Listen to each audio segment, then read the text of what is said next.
तो आइए डिस्कस करते हैं हमारे पास क्या है, नेक्स्ट कॉन्सेप्ट क्या है, differentiation of implicit relations. Implicit functions क्या होते हैं, आइए डिस्कस करते हैं। हमारे पास दो टाइप के फंक्शन हैं, एक्सप्लिसिट और इम्प्लिसिट। एक्सप्लिसिट फंक्शन क्या होता है कि अगर हम क्या करें, डिपेंडेंट और इंडिपेंडेंट वेरिएबल को अलग अलग करके लिख सकें, यानी y को इन टर्म्स ऑफ x लिख सकें। अगर हमारे पास कुछ ऐसे मिक्स फंक्शन आ जाएं कि हम y को इन टर्म्स ऑफ x ना लिख सकें, तो ऐसे फंक्शंस को हम क्या कहते हैं, इम्प्लिसिट फंक्शंस। उनका जो है हम किस तरह डेरिवेटिव लेंगे, आइए स्टडी करते हैं।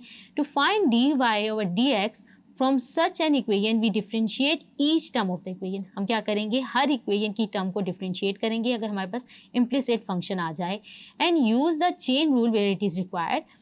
The process of finding dy/dx is called, in this way, is called implicit differentiation. जैसे कि आप एग्जाम्पल में देख सकते हैं, ये हमारे पास एक इम्प्लिसिट फंक्शन दिया हुआ है y² + x² - 4x = 5।